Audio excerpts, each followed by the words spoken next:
All right, guys, welcome back to another episode of Designing the Best You. And today we have a special guest. He was on in our, I think, his first season Oh, wow. way back. And it's Julian Hayes II. And he is the founder of Executive Health. Executive Health. His firm helps forward-thinking and mission-driven CEOs, entrepreneurs, and other business leaders achieve world-class health and assist organizations in creating a culture of sustained optimal performance. As a Forbes CEO network contributor, he writes weekly about the intersection of wellness and business and leadership. And guys, I've read his stuff and it is legit. Okay. He's authored over 300 articles in top publications such as Inc., Entrepreneur, Success, and many more. And additionally, he is the host of Executive Health and Life podcast. So let's welcome Julian. Thank you so much for the gracious introduction. I appreciate it, and I'm happy to be back. And I can't believe that it's been that long since since I've been on. COVID, right? Wow, time. I mean, time can. We always say time can go by fast, but it really can, especially when you get in a routine, and sometimes the days start to blur together, and next thing you look up, and it's been 3-4 years already. Right? It's insane. So tell us about your story. How did you, because when we talked the first time, you were kind of getting into some of the genetic aspects of health and starting your business off. And how did that all go? And then how is it morphed now into helping the people that you help? Yeah, a lot of times I kind of go by things that really interest me, and I try to see where the future is going, and then also what interests me. And as you mentioned, at that point, I was heavily into genetic testing and stuff, and still do that, and still valuable. But with AI now and just science advancing, there's so many things now, and I just kind of over the course of talking with a lot of different people at dinners and stuff, I started to see a need and an interest of like I think I talked to you after my father passed. And so I think I did. I don't remember them. But even so, when he passed at the very beginning of the pandemic, it wasn't pandemic related. I took a long time to really think about, okay, what can I go on a run for like 20, 25 years and do to really keep me excited. And so I pretty much started over, and it wasn't something immediately that you brought that I brought back, right? It's been a continual evolution, and still to the day, there's different pieces adding on as I'm learning things. But to kind of put this in a bow tie, I'm really interested in, I guess, what people call executive coaching, executive performance coaching, whatever words you want to use. And then I really love health as well. And I wanted to merge those two worlds together. I'm really interested in different aspects of business. And I was seeing that a lot of times when we talk about leadership, whether it's leading your family, leading your community, leading your business, we always talk about like emotional intelligence and everything. But what about the connection that health and longevity has with that? Or just like, what if we really go after optimizing our health and think about the impact that can have on what I call the three big pillars now: our family, our community, and our business. And that ultimately helps society create a better society. And so that's kind of the overarching mission. And so I knew that I couldn't do this alone. So I thought about, okay, let's like build a team. And I thought about athletes and like how they have a performance team. And I was like, I want to do that because I'm not the best fitness trainer. I'm not the best nutrition person, I'm not the best medical person. I know all this, but I'm a connector. And I would say I'm pretty good at like having vision and foresight on things and connecting things. And I really enjoy the coaching aspect, but I didn't enjoy it more than minute things. And so I was like, let me have a team together. Let me have partners and create this for entrepreneurs, for business leaders and executives, because I think those people are under a lot of pressure, not even just at work, but also at home. And then also those people in the bigger picture, those people are some of the people who really help drive society forward. And those are the people we really need. And it's also going to creating healthier families. So it's a much more expansive picture that I see now. But so it's definitely still health optimization, but there's an influence of a couple other different things in there now. No, I think that's great because even like we were talking before we started recording, it's about these leaders and these executives are making decisions Mhm. for their families, for their communities, for their organizations. And if their health isn't optimized, and I want you to talk a little bit about what your definition of optimized health is.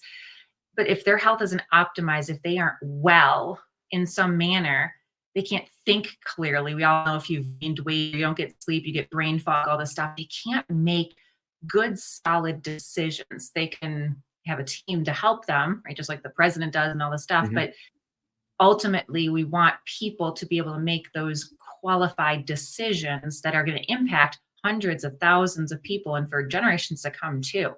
So when you Mhm. talk about optimized health, what does that mean to you? Yeah, it's gonna mean different things, but to me, it allows me to have the freedom, the sovereignty to do and move however I want without any limitations, and that's my thing. For others, it's going to be a different things, and I like that you brought that up because that's actually one of the first questions I ask people is, "What does optimal health mean to you?" And the reason why I ask that because a lot of times, and we see this a lot of times in business, and I'm guilty of this as well. We see somebody we may see a unicorn company or something, and we're like, I need that type of company. I need $1 billion company. And you're not even thinking, why do you need $1 billion company? Because you see all these, you see a couple other people do it, and you think that's what success means for you in your career now. Same thing with health. We see people do ultra marathons. I mean, I do those and all those things, but a lot of people are not interested in that. But or we talked about cold plunges. You see people do cold plunges all the time, and now you think that's part of being optimal health. So I have to do cold plunges. Well, do you really? And so really get clear on what optimal health means to you, your definition.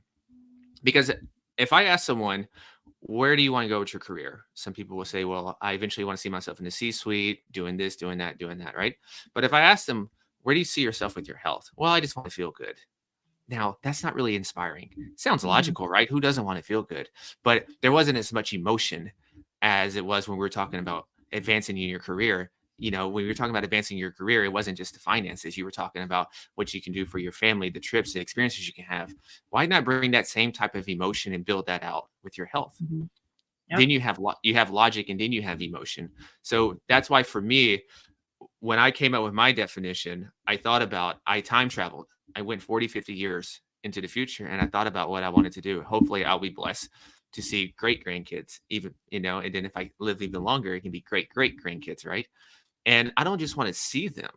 I want to participate. I want to be an active participant with them. I don't want to just sit in the rocking chair. I want to try to chase them to the best of my ability at that time, Mhm. right? Mhm. And so I want to be able to still do certain sports, maybe not as good as I am now, but still doing them. And that's a lot more emotion and feeling and vividness in that type of picture than just saying, well, I just want to be healthy and disease free. Well, of course, who doesn't? Who All doesn't, right? every Yeah, who doesn't? But like, let's see it specific. Do you like to ski now? Do you still want to keep skiing? What is it, right? And really paint Let's that. start skiing, right? I mean, Yeah, yeah, and then also what you're doing there is you're creating stakes of why it's a necessity. And a lot of times, the more you can create stakes of why you need to do this, why you must do it, who depends on you, oftentimes that's going to help you stick with something and be consistent. Well, I don't feel like working a lot of days. I'm sure you don't. I'm sure other people don't. mhm. But Mhm. there's a lot of reasons why we're going to continue to do it Yeah. because we have stakes attached to it. It's the same thing we need to do with our health, first and foremost. Yeah, I mean, you're affecting different generations to Mhm. come that you might not even see, right? Because we're all blessed with whatever time of day and day of the year and whatever year of we're going to get taken away, right? And we can't control that, but we can control what we're doing now. And that's huge. It's absolutely huge. And you made a comment about like the emotional intelligence and things like that of people and where they're at and what their feelings are around it. And you and I talked a little bit beforehand too about the things that I've been seeing and uncovering in that realm as well. You have to, it can't just be your physical health. I love when people Mhm. try to separate things. Don't bring your family life to work, right? That's what we kind of grew up on and our parents grew up on. Don't bring your health problems into work. Like work is work and health is health and family is family and community is community. It's the same with our systems in our body. Like you can't separate your feelings, you can't separate your brain, you can't separate what your body's experiencing from what you're doing at work. You can't. Or in when you come home at the end of the day, you can't say, I'm gonna turn off me being constipated now because I was stressed at work and deal with, I'll be fine at home. It doesn't work that way. And all those systems, just like a system in an organization, you have to have certain people in different departments, they all have to work together. And people like to isolate into silos those things. And just like you had said, you know, you have people are really focused on like, this is what I want to do to advance my career. And then I just want to be well. I just want to be healthy, whatever that definition is. And I love that because I do the same thing with my clients too, as I ask them that same question is, what is it? What is healthy to you? Or what does career advancement look like to you? What does life look like to you? Right? We have to ask ourselves those things too. So you have to challenge people in that sense, because we all get one tracked, and especially males get one track on the business aspect and the job aspect of it, but they want to do all these other things. I see it in so many of my clients. I see it in my husband. I see it in my boys. They're like, I'm going to do this. And then other things slide away when we have to learn how to balance. And it sounds like that's what you've been doing with a lot of your clientele over the years, is teaching them how to balance those things out, because you've seen that in your own personal life. Absolutely. Yeah. I mean, it's funny that a lot of times, and I think this is with I think I listened to a musician or somebody. He's like, how do you keep coming up with stuff? He's like, well, I just live life, and it just comes out. And for me, a lot of times, things I write about, things I post, or even things I try to build, it's a lot of times coming out of a personal need. They said that we are our best clients. So to me, it's no surprise that a lot of times, usually with people, they're already pretty physically gifted. They're already exercising. They're already hard charging. So that's never an issue of like, hey, man, I need you to be consistent exercising. I need you to do that. Well, yeah, No. exactly. Those are typically very driven in multiple areas. Yes. Yeah. So usually, you know, like with me, it's usually the other areas that you got to focus on, or that you go on autopilot. So like your personal life, you go on autopilot. You're not doing it on purpose, but it's just you start to compartmentalize, like we were talking about, where we want everything in nice silos. I'm like that person. I want to compartmentalize, keep this area over here, keep this area over here. And it doesn't work like that. Eventually, it's all going to come together and it's going to get messy. So that's why I have a little joke about that is I say, like, I heard this years ago from a comedian and it's just stuck with me and I use it so much now, is like, men are like waffles, right? The syrup is got the little compartments and the little the space is there. And women, like, we like to throw everything together and make a mess. Have you ever had an argument with a woman? It just turns into a spaghetti mess, right? Because everything starts touching each other and things like that. And ultimately, that is what our lives are. We want it to be compartmentalized, but it does at some point come together. We want to eat our food separately, but guess what? It's all going to come together in our stomach and melt together. And we have to figure out how to balance, right? Yeah. And that's why, like, you had to learn skills. Like, you had to learn things like psychology a lot more. You had to learn things like communication, dealing with different personality types, because not everyone's like me, right? Not not everyone's gonna be. No, I wouldn't either. I don't think the world would be as exciting if everyone was like me, right? So, but yeah. So it's I think people come into the door, they see different health technologies, very cool, futuristic stuff, right? But usually what they end up getting or learning is something completely not like that. And that's just a piece of it. I always think of it, it's like the Iron Man movie. I don't watch these that much, but I remember Iron Man 3. And he lost his like armor or something for a while. So he had to just be Tony Stark. And so was Tony Stark Iron Man, or was Iron Man Tony Stark? Who made who, right? And that's the thing where it's like, we have these gadgets and all these great tools now that people will see in a health practice. But really, those things just enhance who you are already, and you can't cover that up. And so, as you would expect already, that a lot of times people will come and say, hey, I want this peptide, I want this limitless pill, right? And they want to skip over certain steps, certain foundational steps of like, hey, do we have this area in line before we even go to this step, right? You're wanting to skip steps here, right? And so that's me. It's all of us. Yeah. It's going back to the basics. I mean, even legit, I mean, I shouldn't say always, but over the last few years, I've been teaching myself and through counseling and all that stuff, being open and honest and vulnerable, right? And just being like, hey, you know what? This is my life, and take it or leave it type thing, but everyone needs to hear it. but I had gone to our marriage counselor last week, our marriage pastor or whatever, and just said, hey, like, this is blowing my mind in our marriage right now. Like, we're having these issues. And he's like, it all comes down to communication. Duh. Okay, fine. And he's like, it's going to go back to, because we all struggle with listening, right? Mhm. We all want to interrupt everyone, whether it's business, whether it's marriage, whether it's parenting, whether it's whatever it is. And he goes, remember in kindergarten where this person holds a pen and they talk, right? And then when you're done, you repeat back what they say, and then the next person, and then you don't interrupt. It's those type of things, going back to the basics. And even with my clients too, and I'm sure, like you said too, you say skipping over steps. I say going back to the basics. It's life is meant to be so simple, and Mhm. especially in America, we complicate it. We think another supplement, another, like you said, technology, another wearable, another whatever it is, and I'm guilty of all those too. But that's going to solve the problem, you know. And it's not. It's going back to the very basics. How has society lasted for all this time, right? Basics, like basics of communication. I talk with my kids a lot. I have them now, and it's okay. How do we speak to one another? We treat others how we want to be treated, right? Mhm. Very simple stuff, right? And if we don't use those basics, you're not going to be able to rise up to another level if you keep building it, right? Like Maslow's hierarchy of needs. Mhm. The basics, guys, the absolute basics. And then you can start going into the tip top fancy stuff, whatever. Yeah, absolutely. It's a very thing that I think we just as humans we love complexity. I think that's just it. We love complexity, Mm-hmm. and oftentimes to get to the next level, whatever that next level is for you, it's usually more about something of letting something go or simplifying something more so than it is adding something. At least in my observation, and with me personally, it's been more about what are you willing to let go of and not Mm-hmm. do more so than what are you willing to People add. hate that.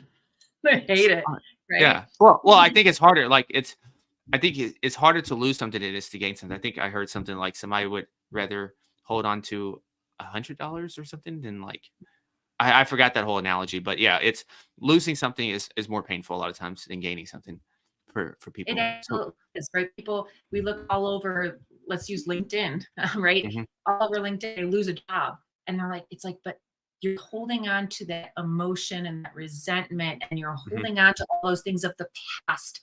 That past is, it's not bad, it's not good, it's your past. Let's build on that now. Don't try to, right? Don't try to make it this bad thing. Don't try to complicate it. Go back, look at it, and be like, okay, that was my past.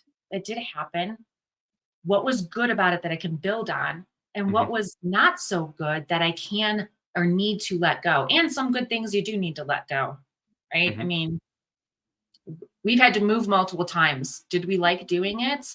Yes and no. But so we've had to do some of those things and let go of environments, let go of workplaces, let go of homes, cars, you name it, all that type of stuff in order to have I don't want to say a better life, but just a different life, a different perspective on things. And I think people forget that they have to be stuck in this role, they have to be stuck in this one field or industry or those type of things, or they're going to be stuck in this, their mom has diabetes and their grandma has diabetes, and so, and you know what, I am just predestined to have it and I'm just going to deal with it, mhm, those type of things, instead of saying, what's the perspective that I need to have?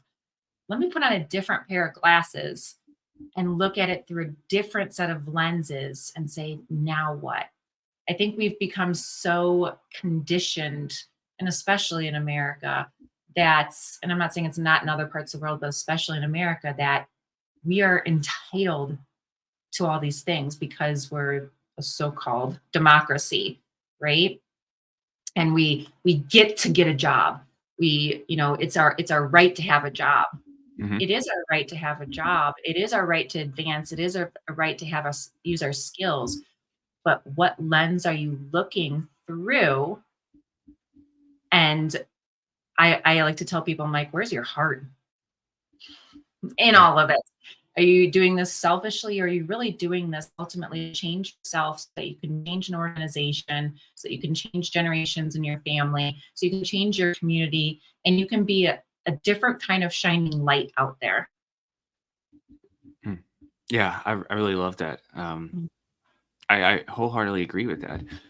And yeah, I don't know. That was very Speechless. I have a set of principles, and one of Mm, those is endless reinvention. And I think that's a thing that a lot of us are afraid to do. Going back to what you mentioned about we get when someone loses a job, we see that on LinkedIn, or something else happens, and you really get rooted in that identity. And that's kind of one of the part of the origin story for me is that I saw a lot of family members and community members who were really rooted and identified as mhm, I have this ailment, I have this symptom, this is me. And so you can't escape with that if that's who you identify as, because who wants to leave a part of their identity of who they are, right? So you have to mhm, really just see that as more that's why now I go about things usually calling things it's a situation. So mhm. even if someone's overweight or something, okay, cool. You got a situation. Let's deal with it. I love Let's that perspective. Mhm. yeah, let's try to take the significance out of it, right? And let's just see it as it's just another situation that we can take care of. Now, Mhm. it's easier said than done, right? I mean, there's things that come up in my life, and I'm not like, oh, it's just a situation. But over time, you can get to that, When you right? have a situation, Julian, I'm going to call you Right. up and I'm going to say, "You have a situation." And It's right, yeah, none of us like hearing that in the yeah, depth of it, right? yeah, right. Yeah, It but is. but Mhm, over time, it's a situation. Some situations are tougher than others, but nevertheless, it's a situation mhm, that we can find something to extract out of mhm, and to help ourselves level up and grow, however painful it is, right? And usually the pain a lot of times is usually more so that we are what we're telling ourselves, how we are communicating with ourselves. I know with me, sometimes I would say things that I would never say to a friend mhm, or even a stranger, right? Or even some of my enemies, the way I would talk to myself at times. mhm. And I'm like, man, of But course you know you where would, that comes yeah. from, right? It comes from when you were a kid. Yeah, yeah. Well, yeah. Oh man, let me tell you. I How I many times your parent, I mean, my parents pushed me away. And so I always thought I wasn't good enough. I wasn't whatever to be in their presence. And then what happens, yeah. right? And we start telling, like you said, our stories, our identity. And then we root it in things like our job and a title Yeah. and things like that, accolades. Oh, I see. That's probably me, which is why and also I attract a lot of people like that, right? Where Mhm. it's people that will are like you received a lot of your praise from accomplishments, right? For me, basketball awards, plaques, academics, medical school, and then I leave medical school, right? All this praise. So you start to associate significance, love, with achievement, right? So it's not just a Mhm. natural given for love, right? But it's like I have to earn this praise. I have to earn this love. It's not just a natural thing, which can start to cause issues in relationships, right? Issues in Yeah. your work or people who are never um, satisfied, right? I just had this huge exit in my company, but I still don't feel good enough, right? Because this other guy had he had it a little more than me. Mhm. And so, and it's funny that I'm even talking about these things because I would just normally love to talk about let's just focus on your macros. Let's fix this stuff in your nutrition. But really, it became issues that are a lot more. The more I Mhm. started to learn about myself more, I started to see these things come out in other people more, and I'm like, okay, these are the things that are stopping people, right? And once we get these little things out the way, then we could take this other stuff is easy compared to all this other things. Of like, just why is it so important to like have this title? And I think that's important even for people that you're talking to, where like they want to advance to the C-suite at some point. Mhm. Is it a status thing? Is it an ego thing? Or is it Mhm. you really want to do the job? Is it just a financial thing? Like, why do you exactly want that thing, right? Yeah, and none And of when those whys are good or bad. It's like exactly. understanding why, because I've asked, I mean, sure you've dealt with a lot of salespeople too. It's like all these awards and accolades, and oh my goodness, I met quota and I was only 115% of quota, and last year was 120. Like it was just all these different things. You're like, why does that matter? Mhm. Like, why is it you? And I've seen sales guys too who and gals who they want to be number one all the time. I said, and if you were number 10, how would you treat people if you were number 10? Right? Yeah. Heck, even what if you're in the bottom 5 for 1 quarter?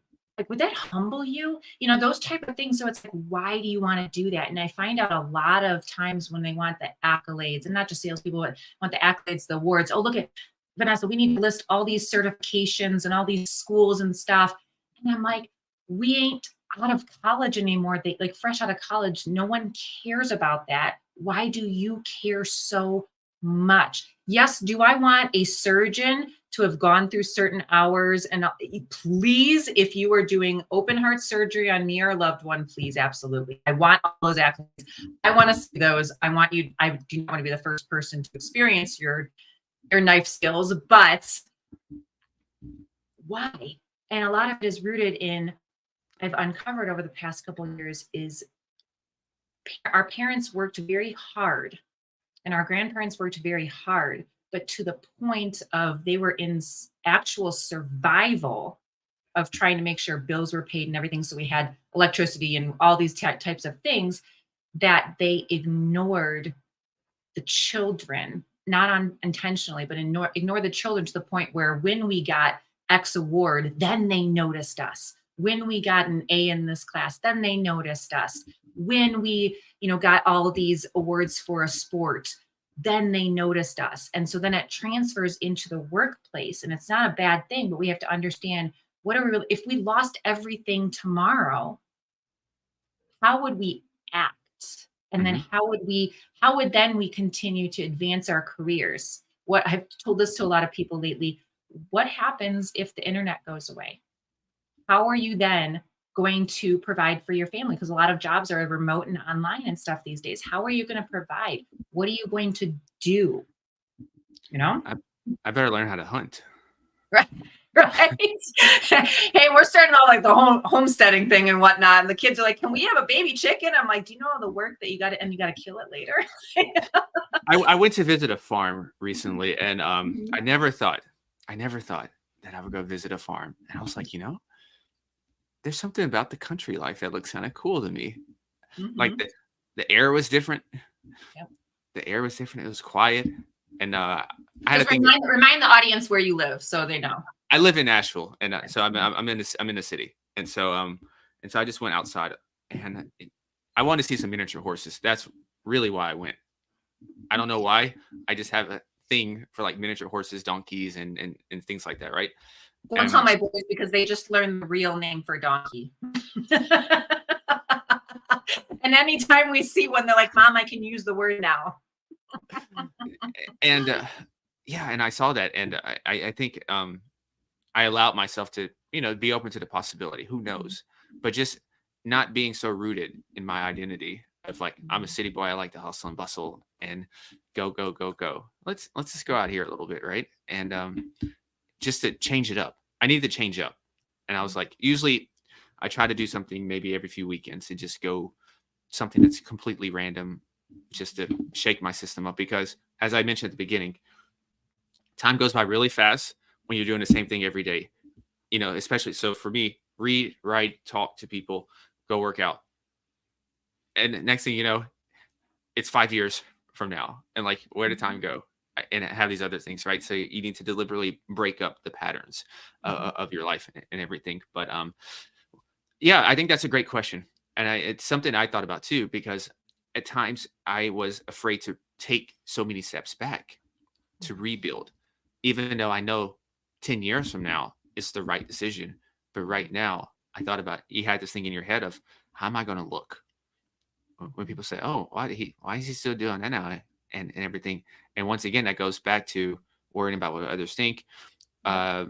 and status and those types. And Mhm. And I forgot who said it. I'm probably gonna misquote it, but I think he said like abundance is who you are, not in what you have. Mhm. And I was like, okay, that's cool. That sounds great.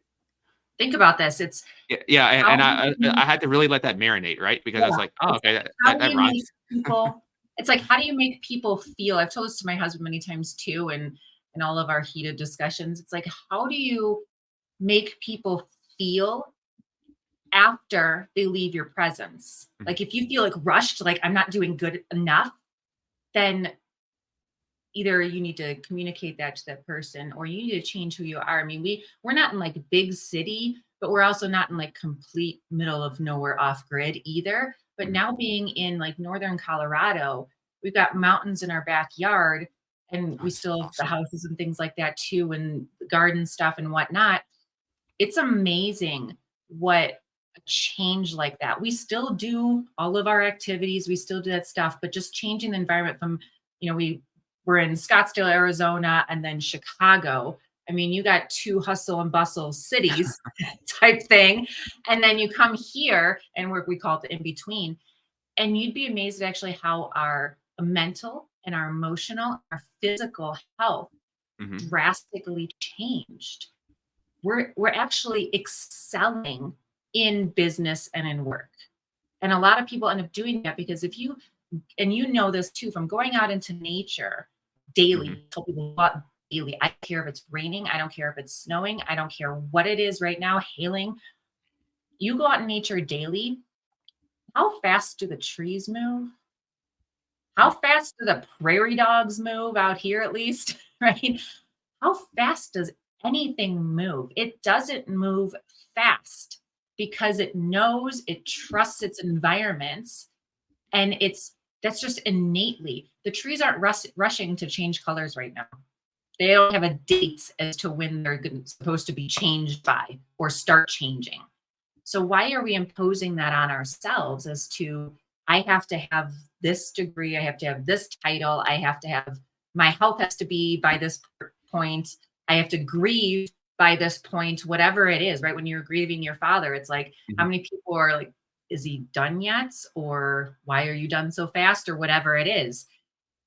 When you lose a job, grieve what you need to grieve, move on at your pace type Mhm. thing. Level up at your pace. Don't hold back just because you're supposed to move slow. But I start to tell people these days, like, just feel it out. There's no timeline. No one knows when you're going to do X, Y, and Z. You just need to feel and do. Just getting out in nature and it regulates your nervous system like crazy. There's been times we just lay on the ground, just lay there. And it's amazing what it just does to your system and your creativity. You have a problem you need to solve. How many times have we been stuck in an office and we're trying to just over a problem, over a problem, over a problem? Should I get rid of this employee? Should I change these dollars here? Do I make this decision? Do I go get my MBA? Do I go whatever it is? And then you walk outside or you go for a run. Running Mhm. used to be one of my favorite things too. And it's like, oh, now it makes sense Mhm. Yeah, because you have it all around. and one of the other things that was asked to me, a long time ago was like, because I had this period of impatience of just like, when is this all gonna happen? I still ask myself that sometimes. Mhm. And, he was like, "If you knew that you were gonna get everything that you desired, would you be acting like you are right now?" And I was like, "No." Then he's like, "Why are you then?" And you claim to have your faith and belief, Mhm. but it seems like you're not really acting in that way of someone who has that faith and belief. So Mhm. if you really believe that you would get that thing down the line, would you be acting like that? And I really think about that a lot of times of like, how would that person act? How would I act in my end state if I have all these things? So just like the person who maybe is out of shape right now, maybe their hormones are out of whack, all that, right? Mhm. How would how would that person act when their hormones are optimized, they're fit, Mhm. they're energetic, so many other areas of life is going well? How would that person act? And then how can we start to be that person right now? despite what the physical 3D world is showing us? How can we start to embody that attitude? So for me, one of the, at the very beginning, when there was nothing, I remember when I wasn't writing or anything, and I was just, somebody please take me, somebody please take me, right? And I was like, okay, how would a person act? And I was like, okay, I would show up every day. I'm going to write something. I'm going to edit. I'm going to read, regardless, whatever happens. And it's the same thing I talk about with people with their fitness. The circumstances are irrelevant. The scale is irrelevant. Even the DEXA scan is irrelevant. I want you to think about that kind of stuff, right? What we can control and do, that fit person, that fit version of you, they're going to find time to exercise. They're going to schedule it early, or they're going to have it in the middle of the day or the end of the day. I don't care, but it's going to be scheduled in just like your meeting, right? And if family's important, right, you're going to have a scheduled date night or whatever. I think that's a good idea. I usually tell people, right? Okay. It is. And so, well, you're good. Ladies out there who would like to date Julian, he loves to schedule things. So get on his calendar now. Definitely you can get me if you salsa dance, because that's been my way to escape right now. So nice. We were just talking about jitterbug this morning. So dancing is a very fun thing. I think all couples should do that. I think it's a great couple activity, right? It's because when your body's in motion, once again, connecting this with nature, your state's going to elevate. And it's a somatic movement too. Yeah. It helps release so much tension, so much stress. It regulates your nervous system and it gets the juices flowing. Yeah. I've never seen a sad person or depressed person salsa dancing. And I went in there sometimes in a very bad mood, and I've tried to dispel this, be like, you know what, I'm going to stay in a bad mood for this hour and a half. And it doesn't work because the music, the frequency of the music, and then it just seems like it's a way to just leave your problems for a little bit and just unwind. And a lot of times, I randomly wrote an article on the benefits of having hobbies and how it's important for our health and our leadership. And that's because a lot of times, as you said, probably more of a guy thing once again, we're so fixated on, I got to obtain this, I got to get this, and then my life's going to change if I get this one thing. But then the funny thing is the goalpost is going to start moving. And so that's a whole nother important lesson that's very important for your health and your fitness. And one of the ways that you can continually stay healthy, in shape, is to remember to always evolve. Because a lot of times we will have this target in the next 90 days, I'm going to go on this transformation, right? And then at the end of that 90 days, we don't have anything there. And so one of the questions to ask yourself is, what's next? What's next after this? I don't care what it is. It just needs to be something to fill that void, or you're going to have something else that's unintentionally going to fill that void. So we got to have something there. I don't care if you say, I'm just going to maintain this. I don't care if you say, I'm going to try this, but we got to have something there. Because for me, at first I just wanted to get in shape, press women. That story fades out. And then you kind of also realize that it's not really you don't need to be a supermodel. So that kind of takes some of the luster off. And then, but that story changes. And then it's like, okay, it's about my health and longevity. Then it's about a family one day, right? But you're seeing that the goalpost is still moving. And it's like a soap opera where you're continually adding a different storyline to keep the narrative going, to keep you showing up. And that's one of the most pivotal things to do with both our career and our health. As we're going to live longer, people are going to have so many different phases of their career.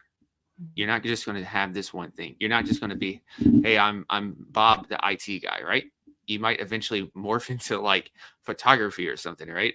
And so a lot of times afraid to do that. It's what they're so afraid to do it. I just recorded an episode on the job hopping thing, right? They're like, oh, you do this and you do this and you do this and you change this and blah, blah, blah. You have different, like you said, situations in your life. And make your life an adventure and a story that one day someone wants to pick up that book of life of, Julian Hayes or Vennessa McConkey or whoever it is and be like, oh my goodness, like they can't stop reading, Mhm. right? Because whether it's they're down in a state of grief or depression for some situations, or they're, going and attacking this advancement in their career, or they got laid off, like how are they handling it? How are they, please stop, guys. How are they handling that situation? And oh my gosh, I can't wait to see what Julian's going to be tackling next, because he's tackled all these different things and I'm just immersed in his story. Like, what is your story? Yeah. Don't let your situation or a circumstance or another person even Mhm. determine what that is. You gotta go.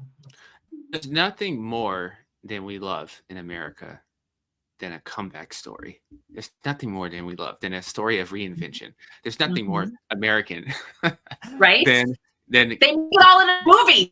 yeah, yeah. Every story is about that, right? We cheer like there's times where people will deliberately cheer for someone's downfall and then they're finally at the rock bottom. And then all of a sudden everyone loves them as they're coming back up. People Yep. love the underdog. People love the person coming back. So I, Mhm. I tend to think of, you can say I go back and forth. My life is a video game, or my life is on stage, and I'm the main actor, and I can do whatever I want, right? So many different things, right? Mhm. And so really, it's really a story of identity first and foremost, Yep. with both career and our health. Because with career, a lot of times, and I think with me, when I was thinking, a lot of times, I was afraid to kind of reach out to certain places because I was like, I don't know, man. I've never been involved in corporate America. I didn't know that many CEOs and stuff. I got a passion for it. I read a lot, right? Mhm. And so I think sometimes we can be our own biggest enemy to stopping ourselves Yep. from actually. And I'm sure you've seen people who have a great resume, who have great experience, but they might not have the traditional things that Yep. people tell us, right? And it's just this identity of how they see themselves, which stops them from even being able to climb up. No, and you're right. You're absolutely right. And that's what we see so much of. We all were designed so uniquely, yet the same, with these different skill sets and these different stories. I don't know what my husband likes watching the same movie multiple times. I don't. Like, I do I the same want to see song. something different. Yeah. Or okay, I do like the same songs over and over, but like right, but the stories, I'm like, I know that story. Now what's next? And so many people they want the what's next. It's not meaning better. And I think so Mhm, many times in our society, especially in careers and in health, are like, what's better? It's mhm. not about better. You can still be a runner and you can be a runner your whole life. Are you running in different environments? Are you running with some different gear? Are you running different types of races? Are you running silly races? Are you running like some of these ultra marathons, things like that? What is the next story? Who is it? I've got Goggins, right? David Yeah. Goggins. Mhm. My goodness, reading some of his stories, like, what is this dude going to push for next? Holy cow, he's a freak of nature, right? I mean, he just keeps pushing and pushing and pushing. Like, what you have to think, just like we started this conversation off, like, when you talk to a person or when you're reaching out to Julian or I, what is your ultimate life, right? What is your career, your health, your relationships? What do you want that to look like? You walk into any therapy session. I mean, you walk into the first day, what do they say? What do you want to get out of the session? Mhm. Right? What do you want to get out of this experience? When you go to an amusement park, what do you want to get out of the experience? What all these different things, we have to continue to ask that. And I think you're doing such a great job with that. Even though, guys, he hasn't been in corporate America, but he talks to the people and he feels what they feel and he listens to their stories. And I think a lot of you guys can learn from so much. I challenge you guys as we're closing out this episode to go and read his articles, Fortune and Inc. and Success and all those things, because he writes short yet powerful articles about this stuff that leaves you with thinking, now, can I do that? Am I capable of doing that? So as we close out our session here, and I know we could talk about probably for another like hour, but like what would you leave, we'll call it corporate executives with, in terms of how they can advance their careers and health today? What's something they can do today? Yeah. Oh man. Well, okay. So I'm going to give a non-sexy answer, and then I'll give something a little more actionable and practical. So the non-sexy one that will probably be skipped over is to really get clear on your health vision, as we talked about earlier, of like, what does optimal health mean to you? What is all this for? Why does your health matter? What's the stakes attached? What happens if you don't take better care of your health, and really go there. If you got a daughter, maybe it's I won't get to walk my daughter down the aisle, or maybe if you're a family who who your young couple who is thinking about conceiving everything, maybe it's like, I want to have my kids in the best position possible with their health. There's things, epigenetics, so what you do before birth definitely matters. So whatever the case, really go there for a little bit, even if it's uncomfortable, makes you cry, makes you feel emotional a little bit. I mean, I got a little emotional when I was thinking about some of the things for me, and I was just thinking about potential 95-year-old Julian talking to younger people and everything, and asking me, what did you have to do to get all this, or to do all this? Was it worth it, and all this stuff? And you get to go back, like we said, and tell them that story in the book of, oh man, I was moving forward, and then I had to take 10 steps back, and then I took 15 steps forward, but then I had to take 12 back. And then and just like really like the emotional stuff with that. Mhm. So that's the non-sexy answer. Probably a more reasonable, practical one that's a little more actionable and tangible that people can do is to stay on top of your health by think of yourself as taking an audit, and really go get some testing done, like blood work.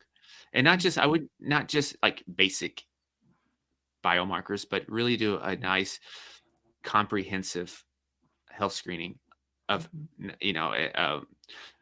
if an example is like, somebody will just say, hey, I'm going to look at total cholesterol and LDL and HDL. Well, let's look at the VLDLs. Let's look at the ApoAs, the ApoBs. So really a thorough one. And the good news is there's so many different services now that even if insurance is not going to do it, you can do direct to consumer, and And it's that's still what I pretty. do. Yeah. Yeah. It's exactly what I do. Yeah. Yeah. And so you can do that. And I think that's a very good thing. So even if you're super healthy right now, you can say, okay, this is my baseline.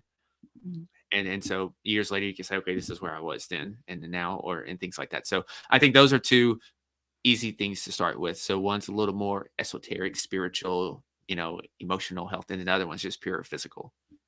No, I love that, because I totally agree with those and whatnot, which is why we connect well and we stay Mhm. connected and whatnot. So I want to thank you so much for coming back on again. This was such a pleasure. And guys, he is a world of wealth, like so much information, so much knowledge, and he doesn't just speak it, he does it. So all the links for him and to follow him and to connect with him are going to be in the show notes, as well as our normal links as well. And I look forward to speaking with you again. And thank you again for coming on to our show. Absolutely. It's a pleasure to speak with you. The conversation was a little different because, we've grown, and I think that's a good sign, right? If it was Mhm. kind of the same things we talked about beforehand, I think that would have been a disservice that showed that we haven't grown. So We evolved. Oh my goodness. yeah. All right, guys, until next time, keep on designing the best you.